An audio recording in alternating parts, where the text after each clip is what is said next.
राजस्थान में घटी गौ आतंक की एक और घटना, जिसमें 32 साला उमर खान जो अपने कर्ज के पैसों से गाय खरीदा था अपने बच्चों के दूध के लिए, जिसको बर्बरियत के साथ गौ आतंकियों ने ढेर कर दिया, मौत के घाट उतार दिया। हमने बात की यास्मीन फारूकी, जो कि वुमेन इंडिया मूवमेंट की कौमी सदर हैं, जो पेश रही इस केस में। इन दिनों वुमेन इंडिया मूवमेंट जो कि एक समाजी तंजीम है खवातीन की, कोशिशों में लगी हुई है कि 5 लाख रुपये कॉम्पनसेशन पब्लिक से फंड रेज कर उमर खान की फैमिली को दिया जाए कि कोई पुरसाने हाल इसका हो सके। 10 तारीख को एक राजस्थान में बहुत प्रॉब्लम्स चल रही हैं। राजस्थान में ही एक उमर नाम के 3 लोग गायें खरीद के ले जा रहे थे, क्योंकि जो मेवात का इलाका है वो टोटल किसान लोग हैं और जानवर पालते हैं। गाय उनके यहाँ पीढ़ियों से पल रही है।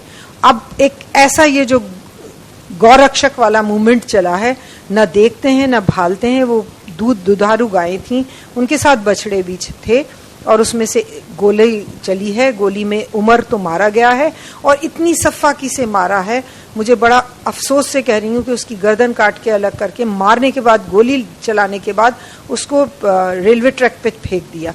अभी ये जिस हालत में उसकी लाश मिली है, ना तो उसकी शक्ल पहचानी जा रही है, जबान बाहर निकली पड़ी है, हाथ पांव कुचले हुए हैं। उसके लिए भी जयपुर में अच्छा बड़ा एहतजाज किया हम लोगों ने और वहाँ पे उसको भी न्याय दिलाया है। और प्राइवेट बहुत सारे लोगों ने, जो कि जयपुर की प्राइवेट संस्थाएं हैं, बहुत सारे सबने मिलके ये ऐलान किया है कि हम जमा करके उसको 5 लाख रुपए देंगे। तो इंशाल्लाह 24 तारीख को सारे मिलके, और हम लोग पहाड़ी एक गांव है अलवर डिस्ट्रिक्ट में, वहां जाएंगे और कलेक्शन करके 5 लाख रुपए उससे देंगे। और भी कोशिश जारी है कि हमें अगर झोली फैला लेके भी उसको मांगना पड़े तो हम मांग के उसके बीवी, क्योंकि उसके 8 बच्चे हैं और एक बच्चा तो उस दिन हुआ है जिस दिन के पोस्टमार्टम करके उसका की डेड बॉडी गई है, उसी दिन रात को वो बेटा उसके हुआ है। तो हम लोग कोशिश कर रहे हैं कि उसकी बीवी का कहीं अकाउंट खुलवा के, और रिक्वेस्ट भी करेंगे सब जगह के जो भी कुछ दे सकता है तो उसको दे।